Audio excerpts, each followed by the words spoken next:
डालें, खूब निंदा कराओ, हमें मार्ग निंदा हो तो भी हमारा मार्ग नहीं रुकेगा। आगे मड़ुआ लोस्ट्रे, चाहे मणि दे दो और चाहे माटी के घरौंदे पे रखो, हमें कोई फर्क नहीं पड़ता।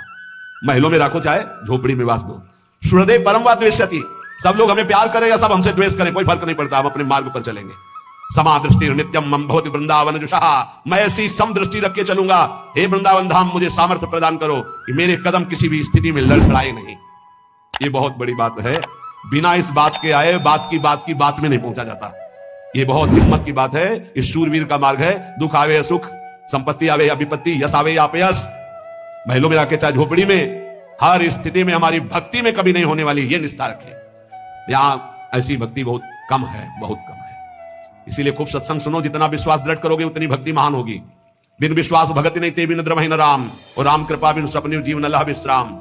इत ध्रुव जो विश्वास है तब ही सुधरे बात, ना तरु माया पंथ में फिरे जो टक्कर खात। और ये स्थिति समत्व की तभी आती जब इष्ट में ममत्व हो जाता है कि अब आपको नहीं छोड़ सकते, चाहे जो कुछ हो जाए प्रभु। चाहे जैसा देवी तुम निर्वस्त्र कैसे बैठी हो, था उन्होंने कहा, हमने सुना था आप द्वारिकाधीश के दर्शन करके आ रही, तो जब मिलेंगी तो रूप माधुरी का वर्णन करेंगी प्रभु की। क्या इस नासवान शरीर की चर्चा चला दी। जब पैदा हुआ था तो आभूषण और वस्त्र पहन के थोड़ी हुआ था, दिगंबरे हुआ था, और जब जाएगा तो जला दिया जाएगा। बीच में अगर दिगंबर है तो क्या फर्क पड़ता है। बाहर आई और पीपा जी से कहा, इनकी निष्ठा के आगे हम लोग कुछ नहीं। उनको था कि राज सुखों का त्याग करके कष्टपूर्वक भगवान का भजन करते हैं, ये अद्वितीय रहनी है। और उन्होंने कहा जो चिदर चिदरानी जी की रहनी, उसके सामने हम कुछ नहीं है। पूरी स्थिति बताई तो पीपा जी कहां, ऐसी स्थिति देखो। महारंकत्वे, अम्बरीश जी चक्रवर्ती सम्राट, परम विभवे, ये भक्तों में दोनों स्थितियां पाई जाती हैं। इन स्थितियों से भक्ति का कोई संबंध नहीं। ये पूर्ण पुण्य का संयोग बनता है तो मान वैभव संपन्न है, एक अकिंचन भाव से रह रहा है, नहीं है उसके पास, तो भक्ति से तुलना नहीं की जा सकती। इसकी भक्ति कमजोर है, इसके पास वैभव नहीं, उसकी भक्ति बहुत जोर है क्योंकि उसके पास वैभव नहीं। महारंकत्वे व परम विभवे, भक्ति से इसकी तुलना न की जाए कि उनकी भक्ति जोर की है, खूब सुख समझो डालती, उससे कोई अलग प्रभाव डाल सके। क्यों आपको डालती? क्योंकि श्यामा श्याम की अनन्यता नहीं। गावे श्यामा श्याम को, ध्यावे श्यामा श्याम, तो निरखे श्यामा श्याम को, बस यही हमारो काम। कुछ कठिन नहीं है श्यामा श्याम से मिलना, सच्ची बात कह रहा हूं, हृदय की बात कह रहा हूं। बस इनके सिवा कोई हमारा ना हो तो जल्दी मिल जाए, पर इनके सिवा और जो कोई है हटा नहीं पा रहे, नहीं हटा पा रहे।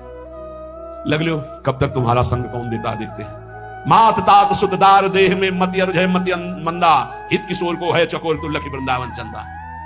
कोई तुम्हारा नहीं प्यारे। जिस दिन हृदय में आ जाएगा श्यामा श्याम के सिवा कोई नहीं है, तो सच्ची मानिए। ये गलवैया दिए मुस्कुराते आपको, आकाश में देखोगे तो आकाश में, धरती में देखोगे तो धरती में, दसों दिशाओं में जिधर दृष्टि जाएगी यही आएंगे, निहाल हो जाओगे। बहुत रिझवार ठाकुर है जुगल सरकार, बहुत रिझवार। जो हम बोल रहे हैं ना, पक्की बात समझ, बहुत रिझवार है, पर आपका कोई है इसीलिए वो सामने नहीं आ रहे। जिस दिन आपके हृदय में कोई नहीं होगा उसी दिन यह जोरी अविचल वृंदावन ना ही नान सुकार। बोले गावे श्यामा श्याम को, ध्यावे श्यामा श्याम। अब युक्त होता है रोते मामा से बका, अंदर बड़ी खुशी रहती है। हाँ, यद्यप हम सबको बहुत प्यार करते हैं, रोएंगे नहीं, हमारा भाव खराब हो जाएगा। हमारा रोना श्री जी के लिए होगा। जब उपासक को देखते कि अमुक रोग और चेहरा उतर गया तो लगता है कि नहीं यार, सिंह का बच्चा नहीं है तू, प्रेमानंद का बच्चा होकर के तू उदास हो जाए। नहीं यार, फांसी का भी अवसर आने पर हमारे देशवासियों ने जय हिंद बोलकर फांसी चढ़ाई है। देशभक्ति में भी तुम श्यामा श्याम के भक्त हो, शरीर रोगी हो गया तो मुस्कुराओ, उछलो उछलो, नाचो बाके कि जाना है श्री जी के पास यार। अब तो हमें लगता है सर्टिफिकेट बढ़िया बन, बोले कैंसर ठीक हो गया तो उदास हो जाओ, पास रोक दिया गया क्या कुछ दिनों के लिए? हम तो सोच रहे थे जल्दी मिलेंगे। ऐसे ही होना चाहिए, जब रोग बढ़े और जाने की बात आवे तो खुशी मनावे कि श्री जी के पास जाना है। लेकिन श्री जी के पास जाने की तो तुमने सोचा ही नहीं था, इसीलिए तुम उदास हो गए। इस सत्संग को समझो, रोज अपने अंदर कोई ना कोई विचार करो कि अगर किडनी फेल हो गई तो, अगर दिल फेल हो गया, ये सब फेल होने वाले हैं तो तुम्हारा दिमाग सही रहेगा। नारायण स्वामी कहते हैं जो दो को याद करता है वो आगे बढ़ जाता है। एक तो श्री भगवान को मत भूलो, दूसरे मृत्यु को मत भूलो। मरना है, काहे को पाप कर रहे हो, काहे को उद्दंडता कर रहे हो, अधर्म आचरण कर रहे हो, जाना है यहाँ से। तो हम सब उपासक से प्रार्थना करते हैं, पहले ये बताओ कि भगवत मार्ग में जाने के लिए आए हो या रहने के लिए?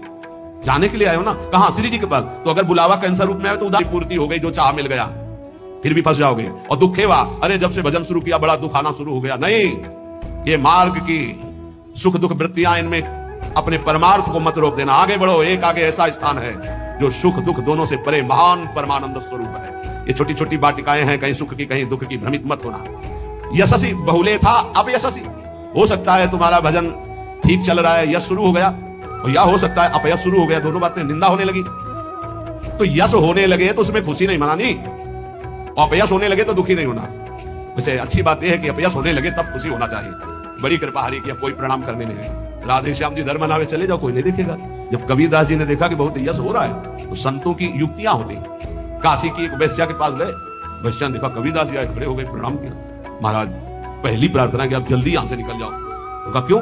अरे बोले इस गली में खड़े होने का मतलब है कि निंदा होना। आप महान संत हैं, आप यहाँ खड़े भी होंगे तो आपकी निंदा। हम बोले वही करवाने के लिए आए, हम निंदा करवाने के लिए आए, आप हमारा साथ देंगे? उनका भगवान आप आज्ञा करें, भला मैं नीच आपकी हरिवंश नाम में चारों की उपस्थिति पाई, इसलिए आदेश करते हरिवंश नाम विसरे न चिन्ह, श्री हरिवंश सहाय बल, हरिवंश भरोसे भय निडर, नित गर्जत हरिवंश बल। इसलिए हम वृंदावन नित्य विहार रस के उपासक, आचार्य की आज्ञा और सेवक जी की आज्ञा दोनों मिलाकर, इसलिए हम हर समय जपते रहते राधा वल्लभ श्री हरिवंश, राधा वल्लभ श्री हरिवंश। इष्ट से हमारा इतना अपनापन हो जाए कि शरीर की परिस्थिति, कल हम किसी उपासक से कह रहे थे कि एक बार 24 घंटे में बैठ करके विचार करो, तुम्हारी दोनों आंखें फूट जाए तो सोचो कैसा लगेगा, सोचो कैसा लगेगा, भय लगता है ना। तुम्हें कैंसर हो जाए तो कैसा लगेगा, अभी रिपोर्ट आ गई आपकी कैंसर है, बचने की संभावना है, अब कैसा लगेगा। किडनी फेल हो रही है, अब कैसा लगेगा। दिल में समस्या आ रही है, फेल होने वाला है, अब कैसा लगेगा। वो पहले ही सोच लो, पहले तैयारी कर लो, तो जब रिपोर्ट कभी आएगी तो तुम पहले ही तैयार रहोगे। और जब ये सोचोगे तो प्रियालाल से अपनापन जल्दी हो जाएगा कि यार सब धोखे का शरीर कभी छूट सकता है। यही चिंतन घोर वैराग्य में हमको दिलाया, यही चिंतन संसार से बिल्कुल अलग रखा, यही चिंतन सब संबंधों की धज्जियां उड़ा दी कि जब इसी का भरोसा नहीं। रंगे मदमाते डोले और मिले रसिक सजाती संग खोल, अंतर ते मृदु बोले। अगर सजाती रसिक जन मिल जाए तो प्रेमी जनों का हृदय खुलकर उनको प्रेम रस में डुबोता है, नहीं तो रात दिन अपने श्यामा श्याम का गायन, उन्हीं में चित्त को डुबोना। अब जो भजन नहीं कर रहे, संसार के राग रंग में मगन है, भोगों में, उनको ये समझना चाहिए कि ये ना भोग रहेंगे ना आपका शरीर रहेगा। बार बार इसीलिए समझा रहे कि यही हमारी भगवत विमुक्ता श्यामा श्याम के सम्मुख नहीं होने दे रही। जगत में रहना है दिन चार। एक बड़े जमींदार थे, उस समय मोटरसाइकिल नहीं निकली थी, साइकिल आ जाती थी गांव में तो 20 लोग देख ले जाते थे, नई साइकिल आई उनकी, नई साइकिल लाए थे। पान की दुकान में साइकिल चढ़े हुए गए और बोले पान लगाओ, बोले देखो तुम लगाओ, हम लौट के आ रहे हैं। जो जिनसे मिलने जाना था 5 मिनट की बात थी, वहां मिलने गए